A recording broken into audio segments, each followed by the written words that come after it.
Bien, y vamos a otro tema. Tras años de lucha judicial, se definió que el próximo martes maquinarias realicen la demolición de la toma de Quilpué en el terreno usurpado a la familia Correa. El lunes comenzará el proceso con el apoyo de equipos locales. Mientras tanto, quienes viven en el terreno comienzan a desarmar sus construcciones. Desarman techos y cargan camiones porque no hay plazo que no se cumpla. Y en la toma de Quilpué, ese plazo vence este lunes 29 de septiembre, cuando inicia el proceso de demolición de las viviendas emplazadas en el terreno usurpado a la familia Correa.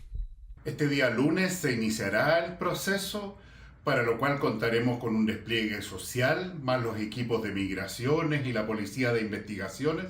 Hemos hecho todas las coordinaciones con todos los equipos involucrados, incluyendo el municipio, para poder ejecutar esta medida. Y es que la Corte de Apelaciones de Valparaíso determinó que el recurso de protección de no innovar en la demolición no iba a lugar. Es decir, la demolición va. Por lo que quienes habitan en el sector comenzaron a retirar sus enseres y desarmar las que han sido sus viviendas por años. Sin embargo, todavía esperan una última respuesta de la justicia. Está en curso un recurso de protección donde los afectados tienen su derecho activo. Está en conocimiento de esto los ministerios, está en conocimiento también los ministros de la Corte de Apelaciones de Valparaíso y por tanto no hay ningún acto ilícito en lo que están haciendo los afectados. El lunes se realizará el trabajo logístico y el martes la maquinaria entrará a demoler las viviendas que por años han estado en la polémica tras el crimen del empresario y dueño de esos terrenos, Alejandro Correa. De acuerdo a la planificación que se entregó por parte de Serviu, ya estamos en condiciones de poder concretar esta demolición en la comuna de Quilpué. Estamos avanzando en el restablecimiento de la legalidad urbanística. Esto nos ha informado que el día martes se van a comenzar los trabajos de demolición durante 7 días, que se va a contar con contingente policial. Ya son más de 130 las familias que habitan en la toma Calicheros, pero a la fecha 38 han sido catastradas por parte del municipio de Quilpué, quienes ya cuentan con un espacio físico para recibir a quienes salgan del terreno. Es un albergue que cuenta con la comodidad de efectivamente la posibilidad de pernoctar, evidentemente del cuidado, van a haber seguramente niños, si es que hay niños van a haber personas de la OLN, respecto del tema de las mascotas. Con este trabajo se busca dar tranquilidad a la familia del empresario Alejandro Correa, quien fue asesinado mediante sicariato en 2020. Símbolo de un crimen que remeció a todo Chile, la vida de Alejandro Correa se vio brutalmente interrumpida tras el homicidio por encargo en la puerta de su casa en mayo de 2020. Un homicidio que terminó con 4 personas tras las rejas y un quinto condenado por loteo irregular y usurpación no violenta. De esta forma, el proceso de demolición en la toma Calicheros está a solo horas de hacerse realidad. El lunes será el día clave para el inicio de las obras y el martes el día en que la maquinaria debería derrumbar todo inmueble que aún se encuentre en el terreno usurpado. Uno no puede presentarse sin un programa de gobierno. Esa fue la frase con que Marco Enrique Sominami arremetió contra la candidata Janet Jara por la demora en la entrega de su texto programático. La abanderada, en tanto, se defendió, asegurando que el documento ya fue publicado y que ahora presentará un anexo a su programa tras su gira nacional. Aquí no hay programa de gobierno y a mi juicio, con mi mejor sonrisa, es la gota que rebalsa el vaso. Tajante y sin tapujos, Marco Enrique Sominami, el candidato independiente, no se guardó nada y arremetió contra Janet Jara por la demora en la entrega de su programa de gobierno. Las críticas en esta materia ya las habían realizado otras figuras alineadas con Jara, uno de ellos el timonel de la DC, Francisco Buenchumilla, y el senador José Miguel Insulza. Cuestionamientos a la banderada en los que Enrique Sominami fue más allá. Uno no puede presentarse a este gran momento, que es una elección presidencial, sin programa de gobierno. Y es un poco el exceso ya, porque es sin equipos, con partidos que te contradicen y sin programa de gobierno. Uno tiene que llegar puntual a la cita democrática. Candidato independiente que, pese a asegurar no tener ganas de polemizar nuevamente, protagoniza una arremetida contra Janet Jara. La abanderada este sábado se defendió de las críticas. Fue tras presentar un plan en temas habitacionales junto a vecinos de San Joaquín, que aseguró que su programa ya fue entregado en agosto ante el CERVEL y que ahora solo hace falta presentar un anexo con lineamientos elaborados tras su gira nacional. Que muchas veces es más interesante hacer polémica, pero en este caso no tiene ningún sentido en realidad. Realmente tienen una demora porque evidentemente a mí me apoyan, no de partidos políticos. Yo tengo apoyo. Y en ese apoyo es donde hay que ponerse de acuerdo porque hay miradas comunes en algunas cosas, en otras son distintas.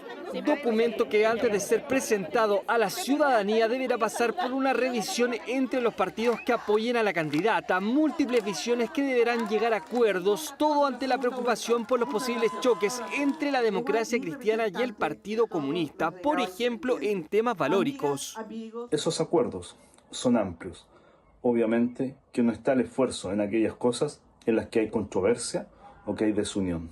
Este es un programa de gobierno amplio, centrado en seguridad, en desarrollo económico y en paz social. Los partidos tendrán la dinámica que tengan que tener con respecto a la discusión valórica.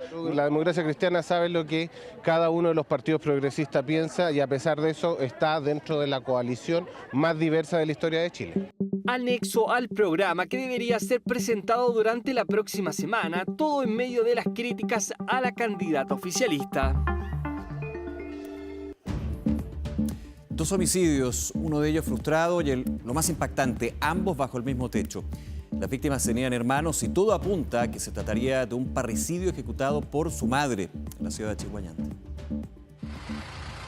Nadie espera volver a casa y encontrar una macabra escena, pero lo vivió un padre al entrar a su vivienda en Chiguayante. Habría fallecido una mujer que vivía en dicho domicilio. Ella tendría 39 años de edad, estaría fallecida. En el mismo domicilio fue encontrado su hermano, que tendría 33 años de edad, que se encuentra actualmente con riesgo vital. Las próximas horas son vitales para establecer finalmente la evolución de las lesiones que presentan. Ambos presentaban impactos balísticos en sus cabezas, provocadas por armas de fuego. La hija mayor falleció en el lugar y el hijo menor se mantiene en riesgo vital en el Hospital Regional de Concepción. Que fue derivado desde el SAR de Chiguayante por heridas de bala. Ingresa a nuestro servicio de urgencia en condición grave. Actualmente se encuentra en la unidad de cuidados intensivos médicos. Su condición de salud es crítica. ¿Pero quién habría cometido el crimen? Aparentemente sería la madre de ambos y estaríamos ante un posible parricidio. Se supone, ¿no es cierto?, que también debería haberse encontrado en este caso la esposa, ¿no es cierto?, en este lugar, quien se encuentra desaparecida. Para nosotros es una persona de interés en este instante para poder contar con su testimonio. Lamentablemente no hemos podido dar con el paradero de ella. En la casa se encontró una carta que anunciaba los homicidios y también el arma de fuego. 2 homicidios, uno de ellos frustrado, que consternaron a la comuna de Chiguayante y a los vecinos de esta familia.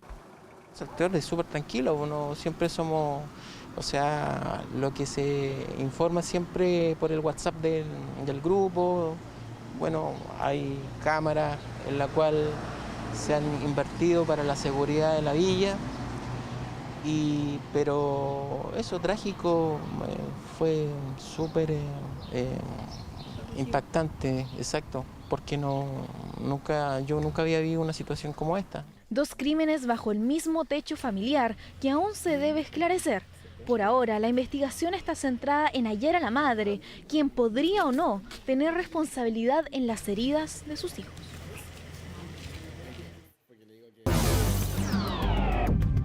Frontera Global.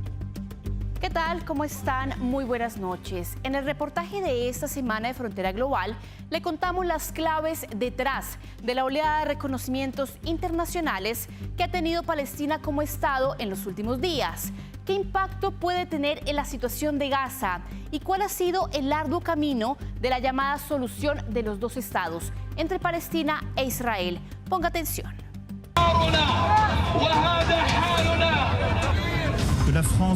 Declaro que hoy Francia reconoce el Estado de Palestina. El Reino Unido reconoce formalmente el Estado de Palestina. La Mancomunidad de Australia reconoce al Estado de Palestina.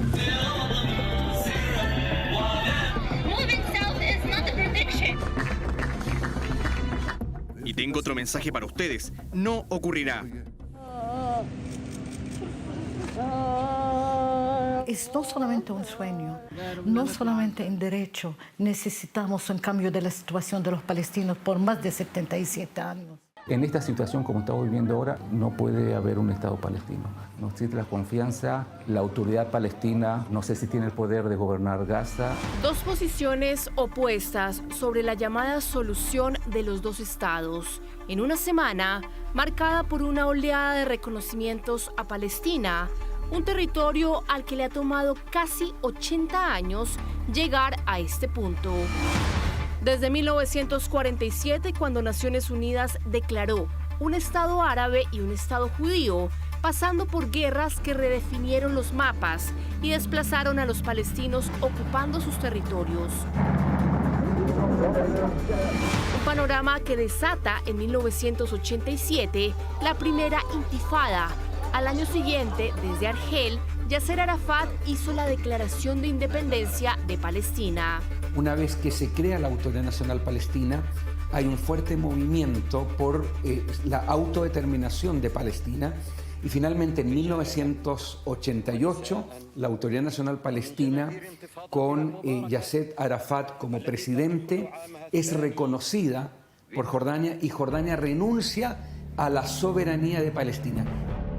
En 1993 se llega a un momento clave con los acuerdos de Oslo, en los que se buscaba poner fin al conflicto y establecer las bases de un Estado autónomo en Cisjordania y la Franja de Gaza.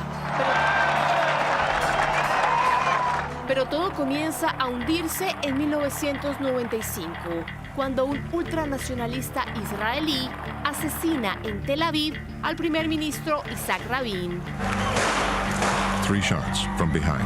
The Israeli Prime Minister Yitzhak Rabin, the architect. Lo que significa finalmente es un fuerte fracaso para el proceso de paz, porque además va muy de la mano con un decrecimiento importante del Partido Laborista, que deja de ser un partido importante en el escenario político israelí. Al año siguiente del asesinato que hundió la paz entre palestinos e israelíes, Benjamín Netanyahu, un escéptico de los acuerdos, gana sus primeras elecciones. A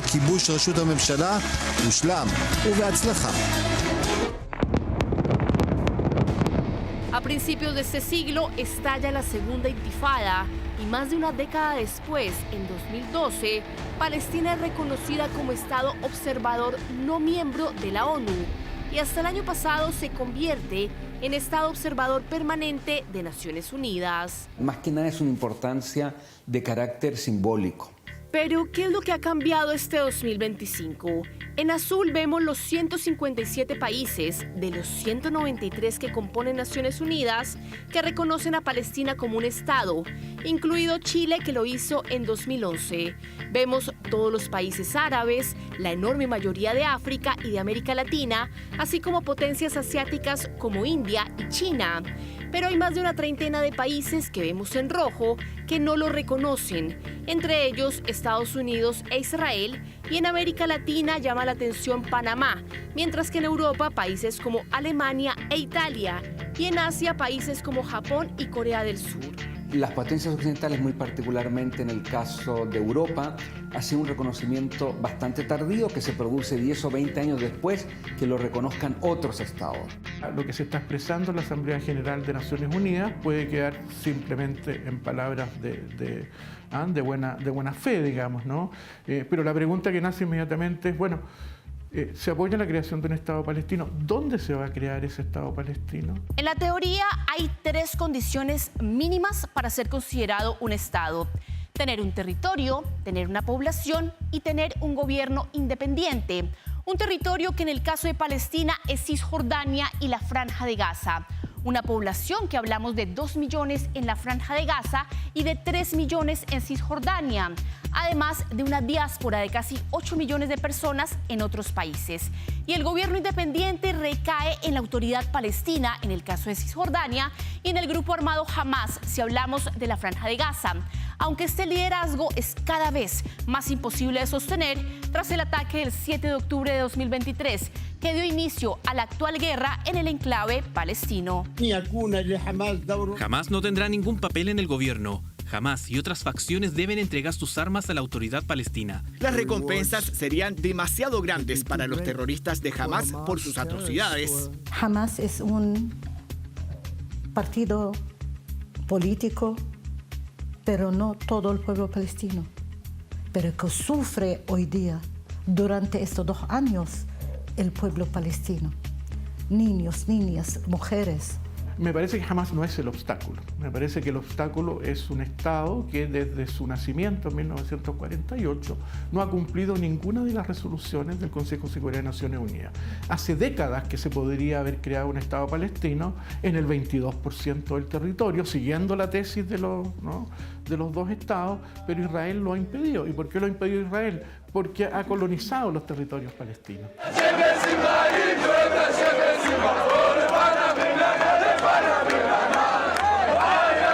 Un proceso que en los últimos años ha avanzado a pasos agigantados, con la aprobación israelí de la construcción de asentamientos en territorios ocupados de Cisjordania, en donde viven más de 800.000 colonos. Mientras, en la Franja de Gaza, muchos de sus habitantes esperan que un eventual reconocimiento del Estado palestino detenga el infierno que viven a diario. Que el reconocimiento del Estado de Palestina marque el principio del fin de la guerra, permitiéndonos vivir como antes y que todo concluya en paz y tranquilidad. La insostenible situación humanitaria en el sobrepoblado enclave palestino, la hambruna y la declaración de Naciones Unidas de que se está cometiendo un genocidio fueron los motores que impulsaron el reconocimiento del Estado palestino entre las potencias occidentales, desde las más recientes hasta las que lo hicieron el año pasado. Nos cuesta tanto comprender lo que el gobierno israelí está haciendo en la Franja de Gaza.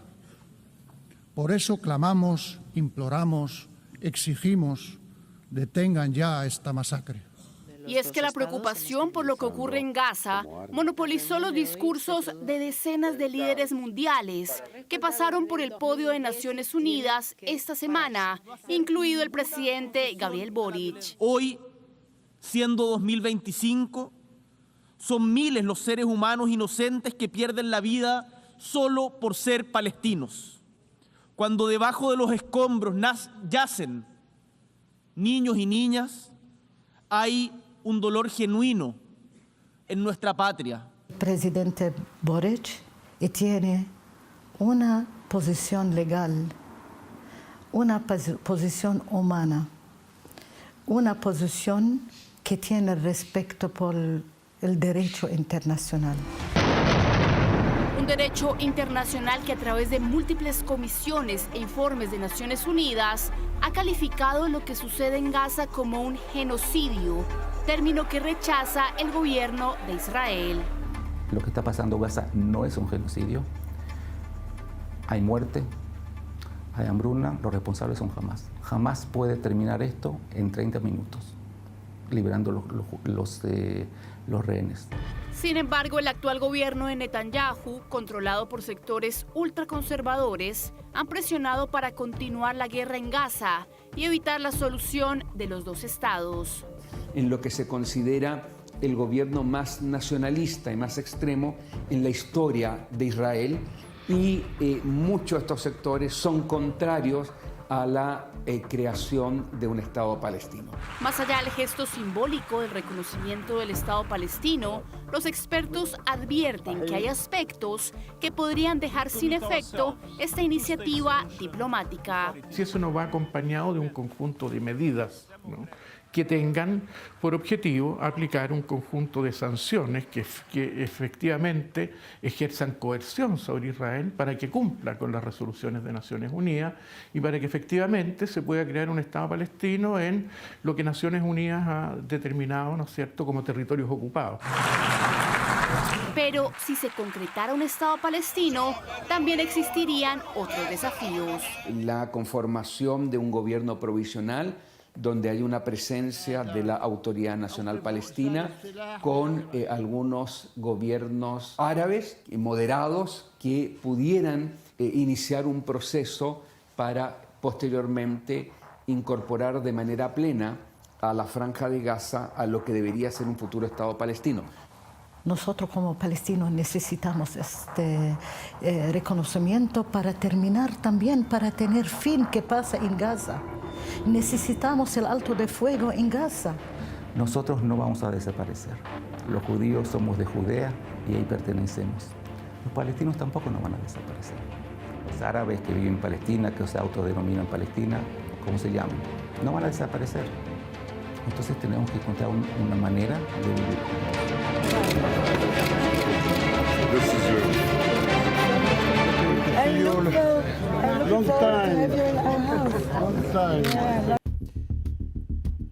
Cuatro ladrones armados y encapuchados protagonizaron un violento portonazo en la comuna de Lampa. Los vecinos del sector de Valle Grande dan cuenta de más hechos delictuales y demandan una comisaría para esa zona.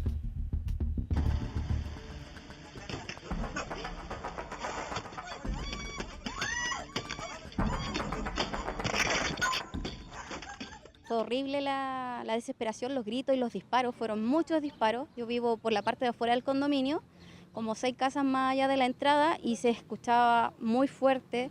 Lo que escuchó esta vecina del sector de Villa Alegre, en Lampa, fueron en realidad los fuertes golpes que este grupo de delincuentes dio en contra del vehículo que intentaban robar. Fue tal la violencia que parecían balazos.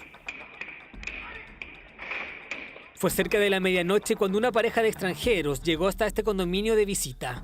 Mientras se registraban, fueron abordados por un grupo de delincuentes encapuchados y armados. En menos de 2 minutos lograron concretar el violento robo. Hasta le sustrajeron el celular al guardia del recinto. Se escucharon sonidos acá afuera de los autos y se escucharon gritos de las personas que gritaban, de hecho gritaban portonazo, portonazo. Los abordan golpeándolos con la empuñadura de sus armamentos en la cabeza y sustrayendo su vehículo particular para huir en dirección desconocida. Este tipo de hechos no es algo desconocido para los vecinos del sector de Valle Grande. Denuncian vivir una verdadera ola de delincuencia. Este turbazo, este portonazo, se suma a otros, 10 que han ocurrido en el sector en estos últimos meses y sigue siendo lo mismo. En menos de 5 días hubo acá también turbazos. Amenazaron a la guardia el día martes a las 5:15 de la madrugada y entraron e hicieron turbazo en 2 casas. ¿Tú qué haces con niños que vienen con pistolas? O sea, ¿qué así? ¿No podían entregar tu vida? La preocupación por su seguridad es evidente. Por eso dicen que con el pasar de las semanas han ido guardando estos registros que muestran diferentes hechos delictuales que ocurren en la zona. En este video se ve cómo, nuevamente en grupo, intentan robar un vehículo portando lo que pareciera ser armas de fuego. Sin embargo, el rápido actuar del conductor permitió frustrar la situación. A los ladrones no les quedó de otra más que escapar. Dicen que existen más casos, por ello los vecinos tienen una denuncia en común: la falta de un recinto policial definitivo y propio de la zona, en la que habitan cerca de 50.000 personas. Y eso es lo que nos preocupa, por eso es que nosotros demandamos una comisaría, subcomisaría, lo que fuese, que sea representativo de una seguridad aquí en Valle Grande, porque estamos solos. La comisaría es lo único que nos puede dar un poco más de tranquilidad. Una petición histórica que desde el municipio aseguran que también es una prioridad. Un nuevo portonazo en Valle Grande esta noche que levanta la urgencia de tener una nueva unidad policial en nuestra comuna. Contamos con el terreno, contamos con el financiamiento y ha sido presentado esta urgencia al subsecretario de Seguridad y a la general Sosa y esperamos contar con una respuesta, por sí o por no. El vehículo sustraído en este portonazo fue encontrado abandonado horas después en la comuna de Quilicura. Hasta el momento no se ha notificado de la detención de ninguno de los miembros de la banda delictual. ¿Cuál es su modalidad de trabajo ideal? Bueno, según un estudio, más de la mitad de los trabajadores aspira a tener una jornada híbrida, es decir, ir algunos días a la oficina y otros trabajar en la casa. Es el futuro del empleo, donde la inteligencia artificial se instala como el gran tema que quieren aprender los chilenos. A un 23% de los chilenos les gustaría trabajar únicamente de forma presencial. Un porcentaje similar aspira a tener únicamente teletrabajo. Pero hay una modalidad de empleo que se instaló como la favorita de los chilenos. Híbrido. ¿Por qué? Para tener libertad de mi tiempo. Me gustaría mucho más híbrido. Híbrido. Mitad. presencial, mitad en la casa. Bastaron 10 minutos reporteando para que la mayoría le diera su respaldo a la modalidad híbrida. Así también lo dejó en evidencia un estudio de las plataformas laborales WeWork y Michael Page, donde el 54% de los chilenos preferiría tener un trabajo híbrido, es decir, idealmente trabajar 3 días en oficina y 2 en la casa, algo que ya realizan en la empresa de Rodrigo. Para mí es un proceso en el cual se va conversando, ¿cierto?, como equipo. Cuando tú logras un equipo de alto rendimiento, cohesionado, que funciona, no tiene demasiado sentido que utilicen gran parte de su tiempo productivo para traslado, ¿no? Pero no puede ser de un día para otro porque hay gente que está preparada para eso y hay gente que no. La gente está yendo a los espacios de oficina por un propósito. Hacer lo mismo en la casa que lo que puedo hacer en la oficina, como que no tiene mucho sentido. Se trata de una aspiración de los chilenos, pero que sigue lejos de la realidad. Es que de todos los empleos disponibles en la plataforma trabajando.com, solo un 12% de la oferta es de modalidad híbrida, mientras que apenas un 1,8% de la oferta responde a teletrabajo puro. Del total de 24.500 vacantes que tenemos hoy en el portal disponible, 2.200 aproximadamente corresponden a trabajo híbrido. Va a ir avanzando, pero lento. Esto tiene que ver con la economía en su conjunto, es decir, hoy día la mayoría de los trabajos son presenciales. Hola. Pero si hablamos del futuro del trabajo, la inteligencia artificial juega un rol cada vez más importante. Estamos a punto de iniciar un chat en vivo. Sí, la uso todos los días. ¿En qué, por ejemplo?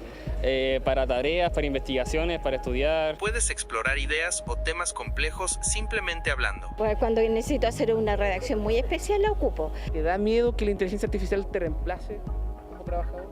No, no tengo miedo. Revisa esta información importante. Lo veo como una ayuda, no como un reemplazo. Si bien los chilenos no tienen miedo a ser reemplazados por la inteligencia artificial, a casi la totalidad de los trabajadores les gustaría ser capacitado en estos temas. Así como antes te pedían saber Excel, saber PowerPoint, hoy día te están pidiendo cada vez más saber la herramienta de inteligencia artificial que corresponde a tu ámbito de trabajo. Es decir, hoy día, cuando hay mucha más gente buscando trabajo que oferta laboral, puede ser la diferencia entre quedar o no como seleccionado para ese trabajo. Son las tendencias que vienen para el mercado laboral, uno que aspira a ser más tecnológico y capaz de compatibilizar la vida personal con la profesional. Fue custodiada por personal de gendarmería y colocada detrás de un biombo, aunque de apariencia inofensiva. Una corona de flores escondía una amenaza a un coronel de gendarmería. Este es el tercer caso que de manera pública se conoce en los últimos 6 meses. Una corona de flores, sinónimo de condolencias, pero que dejada en las puertas de la expenitenciaría cobra otro significado. En un vehículo que estamos en búsqueda, digamos, de su identificación, sujetos que en estos momentos también estamos tratando de identificar, dejaron una amenaza respecto a un funcionario de Gendarmería de Chile. Este es el modus operandi del crimen organizado que ya está instalado en las cárceles de Chile. Más de 10 disparos fueron los percutados en abril en contra de la casa de un gendarme en Cauquenes. A eso se sumó una corona de flores y una carta. Así como estás muerto tú, vamos por tus amigos sapos. Tenemos todas las ubicaciones de todos. Atentamente, los en contra del abuso. El gendarme afectado cumplía funciones en módulos con integrantes del Tren de Aragua. 4 meses después, ocurriría otro caso.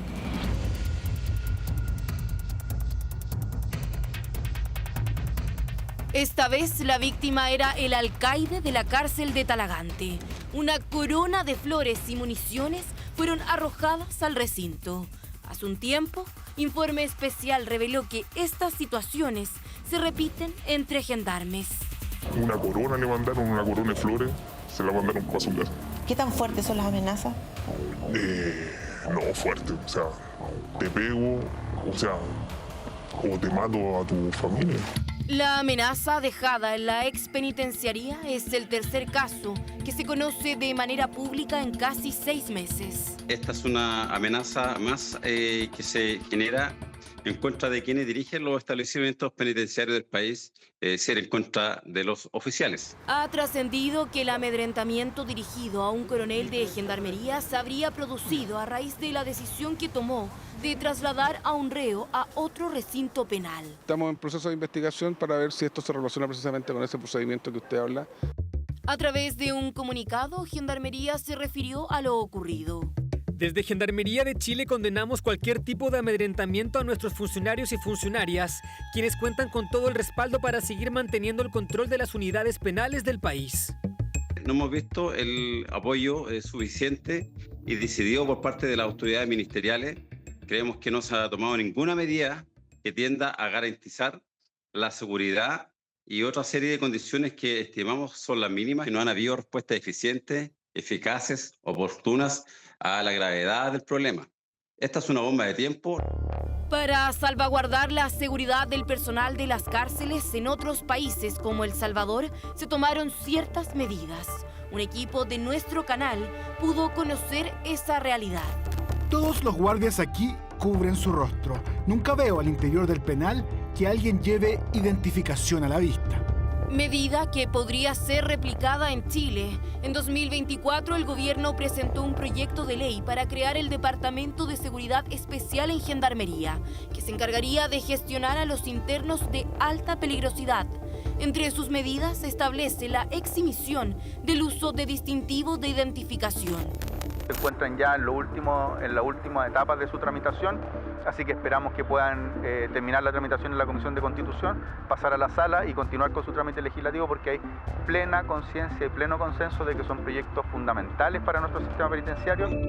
Cuando ya nuestro personal, nuestros oficiales son ampliamente conocidos dentro de la población penal, es muy difícil de que a través de esa medida se les otorgue una protección.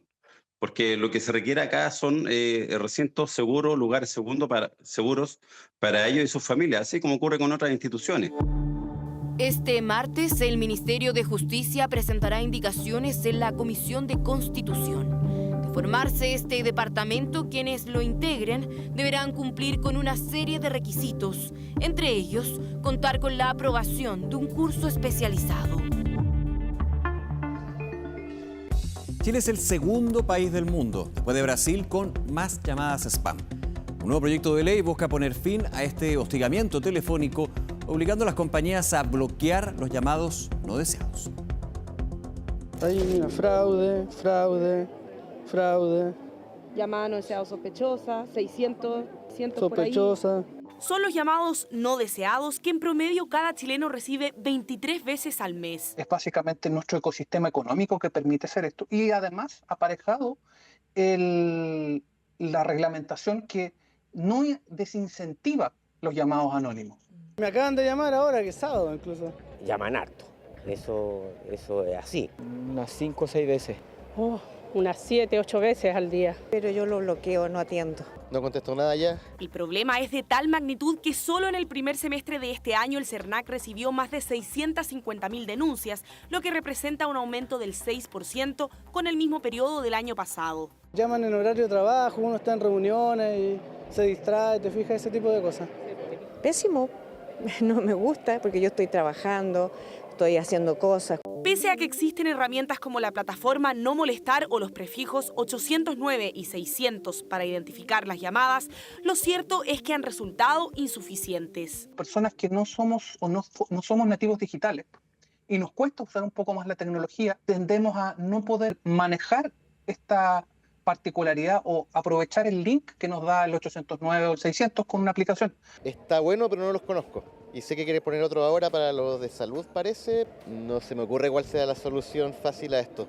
Es un problema gigante, a menos que las empresas dejen de hacer spam, que no sé por qué es legal hacer esta cosa. Por eso un proyecto de ley busca ir más allá, que sean las propias compañías de telefonía las responsables de frenar este hostigamiento. Lo que busca es obligar a la empresa de telefonía móvil a implementar sin costo para el usuario herramientas digitales que bloqueen definitivamente las llamadas masivas con fines comerciales y fraude telefónico. El proyecto ya fue presentado, esta semana se dará cuenta en la sala y pasará a comisión y espero se le dé suma urgencia inteligencia. El peligro es que detrás puede haber fraudes, desde transferencias de dinero hasta el robo de identidad o de cuentas de WhatsApp. Las empresas que están adscritas a servir servicios de telefonía no tienen incentivos, ni positivos ni negativos, para evitar este comportamiento, porque velo de la perspectiva del negocio de ellos. Son llamadas que están generando costos, están generando gasto y es ganancia. Este proyecto es un respiro esperado frente a una práctica que altera la vida diaria de millones de personas. Un poco más de privacidad al cliente, porque por algo nosotros estamos pagando un servicio. ¿Quién llama? ¿De dónde? Ubicar al que llama para eliminarlo. Deberían filtrar la llamada y cuando son llamadas que uno no quiere, la compañía encargarse de eso. Tienen que implementar ellos sistemas que sean capaces de filtrar llamadas y la otra parte aparezcan notificaciones lo suficientemente entendibles de que esto es una estafa o esto muy probablemente sea una estafa. Pero tecnológicamente requiere inversión, capacitación, requiere regulación. Con esta iniciativa, la decisión de contestar o no una llamada dejaría de ser un juego de azar para los usuarios y pasaría a ser una obligación de las compañías protegerlos del acoso telefónico. ¿Y usted quedó con ganas de más fiestas patrias? Bueno, no se preocupe porque comenzó a vivirse una tradición también, el 18 Chico. Eventos en distintas zonas del país con los que se vuelve a comer, bailar y disfrutar de las fiestas, pero en versión pequeña. Y siempre se agradece tener más espacios para celebrar. Pero, ¿de dónde surge la tradición de hacer este 18 Chico? Franco Ferreira nos cuenta. El domingo pasado terminaban las fondas y así, de manera oficial, se acababa el 18. Están viendo en su pantalla a Carabineros porque están fiscalizando que no se pueda vender más alcohol. Ahí un carabinero conversa con un parroquiano que sigue bebestible en mano en la gran fonda de Chile del Parque O'Higgins. El policía está ahí porque hay que ir despejando el lugar. Imagínense media cosa que me dieron, 2 por 5. Extraordinario, toda lucas. Dicen los enfiestados asistentes disfrutando del remate final, mientras Carabineros se ve forzado a hacer algo más vehemente para que el parroquiano bebestible en mano abandone el lugar. Y ahí estamos viendo precisamente que Carabineros está tratando de despejar ya. El 18 terminó. Hasta hoy. Y esto es el 18 Chico. ¿Te gusta a ti cómo seguir aprovechando? Totalmente. En el Centro Cultural Gabriela Mistral, el GAM, en Santiago, así se vive el 18 Chico. De hecho, deberían haber unos 2 o 3 eventos. 18 cada vez más chicos, sí, pero que sigan. Más pequeños, sí, el mes entero. Aquí el 18 es chico, pero el choripán es grande. Sí, gigante. ¿En las otras fondas que fuiste en el 18 pediste choripán? Solo en una. ¿Y de qué, en comparación a este, qué tamaño era? Como algo así. A pesar de las precipitaciones y vientos que asolaron fondas en el centro sur del país, las cuentas en general fueron alegres en los días oficiales del 18. Hubo buenas ventas según una fondera. Yo digo que ayer sacamos más de 2000 tequemotos por acá. Y eso es porque asistió mucha gente. De verdad, caleta gente. Caleta, que vendrían siendo alrededor de 150.000 personas en el Parque O'Higgins. No es poco, pero el chileno quiere más. ¿Tú sabes de dónde surge el concepto del 18 Chico? No, la verdad que no. No sé, acá el profesor a lo mejor sabe más que yo en ese ¿Quién es el profesor? Mi esposa es profesor. Un poco para alargar un poco esto, digamos, y darle un término mejor, digamos. ¿Y tú eres profesor de qué? Yo originalmente soy profesor de francés. Oh, quel problema. Uno de historia necesitaríamos. En la década de 1930, los trabajadores de la maestranza, allá en San Bernardo, para el 18 tuvieron que trabajar y no recibieron un sueldo y no recibieron un aguinaldo. ¿Y qué pasa? Que la semana siguiente van a recibir el sueldo. Y es así como en modo de protesta deciden celebrar un 18 Chico junto a sus familias. ¿Pero dónde lo van a celebrar? En el Cerro Chena. De hecho, en el Cerro Chena se hace cada año, aunque esta vez por trabajos en el lugar será el 17 y 18 de octubre en el Parque García de la Huerta. No tengo muy claro si en otros lados se celebra, pero en Providencia siempre ha sido una tradición hacer 18 Chico por las juntas de vecinos. Así lo vive una junta de vecinos que en Providencia lleva años celebrando su 18 Chico en la calle del barrio. Están los vecinos históricos acá. ¿Vecinos históricos en este lado? Sí. ¿Qué están comiendo hoy día?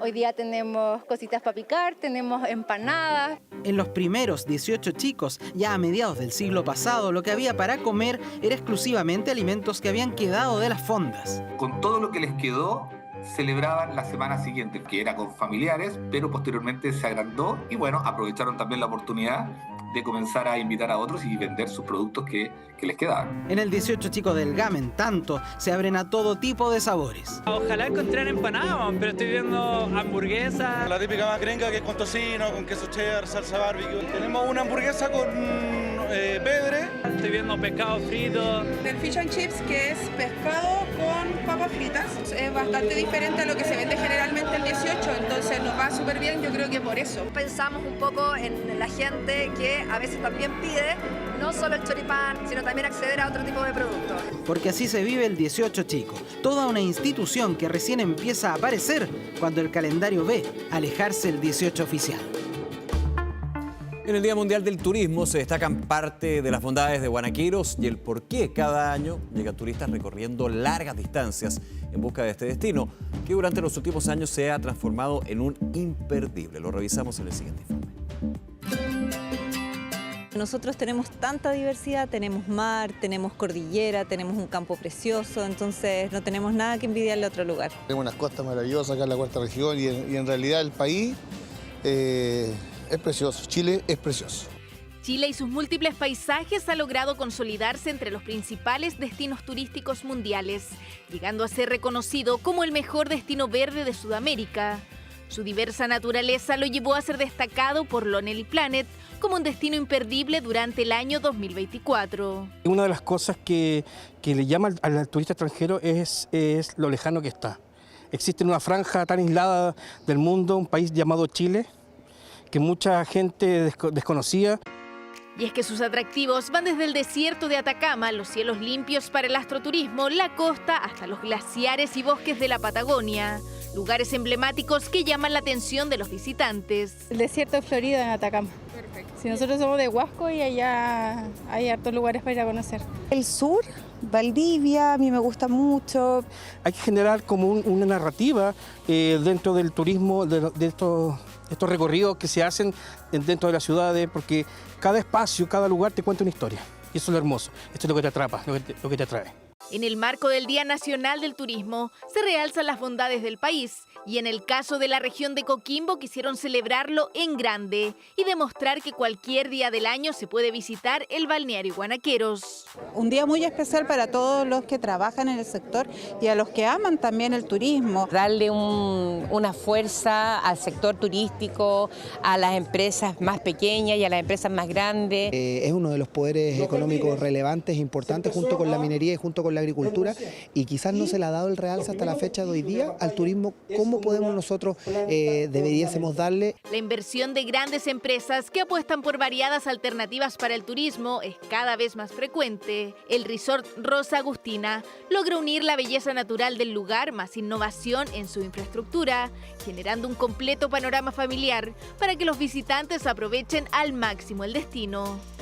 Vos tenés servicio de hospedaje, que podés venir a disfrutar y pernotar con nosotros, disfrutando las 4 comidas, naturalmente, que es el desayuno, almuerzo, once y cena. Aparte algunas intervenciones que también hacemos como sorpresa, y aparte también tenemos lo que son los programas día, que son para la gente que no quiere hospedarse con nosotros, pero sí quiere venir a almorzar, quiere tomar la once o todo. Según los últimos datos medidos por Cernatur entre 52 destinos, los 3 primeros lugares se los lleva San Pedro de Atacama, luego Litoral Ritoque en Los Molles y posteriormente el Valle de Elqui. Estos espacios son importantísimos, que todas las personas que trabajamos en turismo estemos unidos, estemos coordinados, trabajemos juntos de la mano para crear un destino que sea de calidad, para poder atraer turistas que disfruten estos espacios maravillosos. El trabajo mancomunado del rubro turístico está dando frutos. Chile recibió más de 4 millones de visitantes internacionales el año pasado y se espera que el interés por visitar el país vaya en aumento y que de una vez se logre mejorar la estacionalidad, dando la posibilidad de que turistas de todo el mundo disfruten las bondades de Chile en todas las épocas del año. 254 hectáreas protegidas, el hábitat de especies como pumas, zorros, gulpio y cóndores. Y es el 15º humedal urbano reconocido en la región metropolitana. Hablamos del estero de La Rayán, un área protegida que hace ascender a 6.000 las hectáreas de humedales urbanos declarados en la área metropolitana. La región metropolitana se suele asociar a tráfico pesado, mucha gente y un estilo de vida acelerado. Pero en ella también encontramos espacios llenos de naturaleza, ideales para descansar, respirar y desconectarnos. Esta semana, uno de esos lugares recibió una protección largamente esperada. El humedal urbano Estero Arrayán y sus afluentes ha sido declarado y por lo tanto desde hoy ya cuenta con protección. Ubicado en Lo Barnechea y con 254 hectáreas, el Estero del Arrayán y sus afluentes se convierten en el 15º humedal urbano reconocido en la región metropolitana. Los humedales, y especialmente los humedales urbanos, son piezas esenciales porque protegen el agua. Las imágenes hablan por sí solas. Un hermoso lugar, hogar de especies como el puma, el zorro culpeo y el cóndor andino. Este ecosistema se convierte en refugio clave de biodiversidad y en pulmón verde para la capital. Los humedales urbanos son la primera barrera de protección frente, por ejemplo, a inundaciones, ¿no? Porque los humedales funcionan como esponja, entonces cada vez que hay eventos de precipitación extremos, absorben el agua y también, de esa misma forma, mantienen el agua para cuando haya periodos de sequía. Este humedal también provee servicios clave para vecinos de la comuna, regulación del ciclo hidrológico y control de inundaciones. Son claves para la lucha contra el cambio climático, ¿cierto? Actúan también muy activamente para disminuir las inundaciones, para atenuar también las olas de calor. Por eso, desde la comuna celebran este hito. Hemos avanzado hacia un modelo de gestión que pone en el centro el cuidado de nuestro patrimonio hídrico y la gran biodiversidad que caracteriza a nuestra comuna. En Lo Barnechea ya suman 8 humedales urbanos reconocidos. En la región se contabilizan un total de 15 hasta la fecha. Lo Barnechea tiene más de la mitad, espacios que aspiran a transformarse en verdaderas aulas al aire libre para las próximas generaciones. Las nuevas generaciones, colegios, actividades de educación ambiental se hacen en humedales. Vamos a tener la posibilidad de observar un gran número de especies. Con este reconocimiento, la región metropolitana suma la mayor superficie de áreas protegidas en esta categoría en el país, 6.000 hectáreas. Los humedales en términos de superficie abarcan como el 5% de la superficie terrestre, pero albergan el 40% de las especies. Un nuevo paso para que en la ciudad más contaminada de Chile, los humedales sigan siendo memoria viva de que el agua y la naturaleza también merecen su espacio. Atención porque Carabineros de Chile publicó nuevos trabajos para civiles en varias regiones del país y con sueldos que pueden superar los 2 millones de pesos. Dentro de las vacantes hay diversas profesiones que van desde psicólogos hasta nutricionistas. Escanea el código QR y revisa todos los detalles de esta postulación. Llegamos hacia el final de 24 Horas Central Sábado. Muchísimas gracias por acompañarnos. Siguen todas las informaciones en Canal 24 Horas y la compañía, por supuesto, de TVN y todas nuestras plataformas. Muy buenas noches. Nos vemos. Chao.